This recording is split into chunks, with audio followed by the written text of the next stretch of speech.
This story is not your average conspiracy theory. It has been backed by leaked, classified NSA documents. It is also backed by a large part of the academic researchers at big universities worldwide.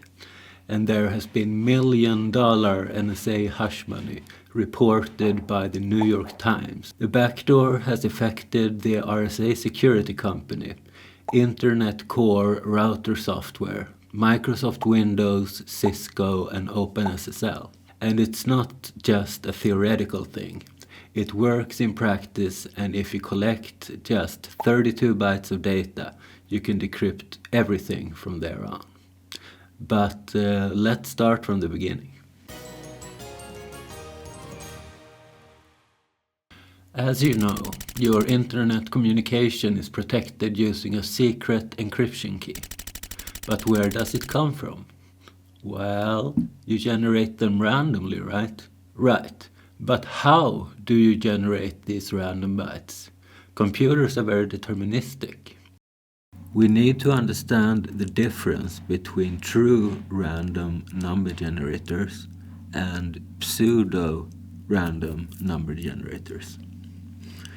The true number generators stem from physical processes like the fractions of electrical voltage, the decaying of atoms, or the moving of the mouse. They are very hard to predict, and they have a high level of security, but they can only produce small amounts of data at a time, and they are not evenly distributed. For example, it might generate more 1 bits than 0 bits.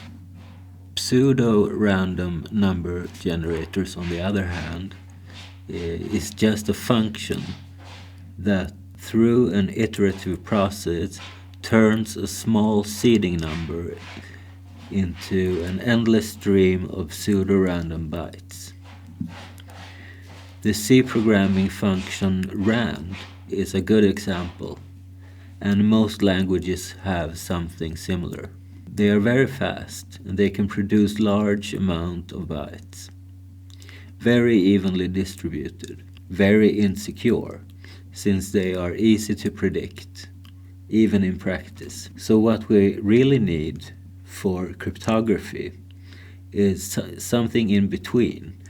We need a pseudo-random number generator, which is hard to predict, but still fast and evenly distributed, and that we can seed with a true random value from a true random number generator.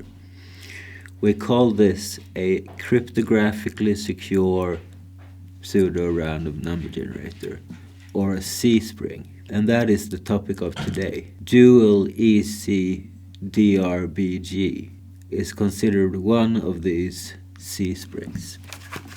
NIST is a US government agency that decides technical standards for America, but de facto for the whole world, such as the AES cipher or the SHA-3 hash function.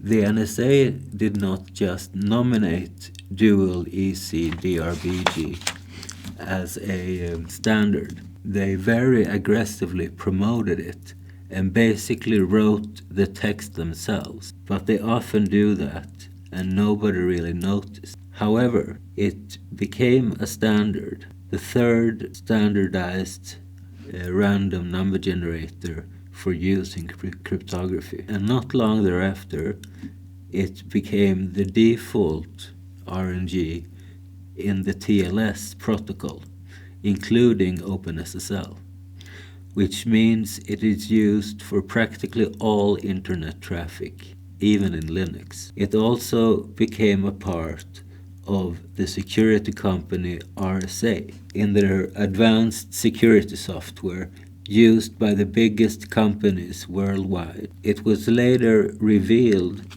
by the New York Times. It was revealed that the NSA had paid RSA $10 million in a secret deal to make this random number generator the default in their product.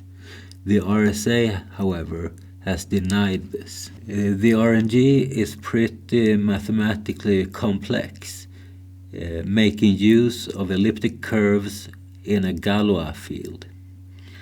But simply put, it encrypts the state with a one-way key before it outputs the random bytes. The idea is that old as well as future bytes should be impossible to predict unless there is a backdoor, because the design allows for the existence of a private key that can unlock the state and thus read all the encrypted internet traffic after collecting only one TLS packet of 32 bytes. No one has yet been able to find that private key that the NSA uses, but researchers were able to generate their own by just modifying a constant in the algorithm, proving that the backdoor exists.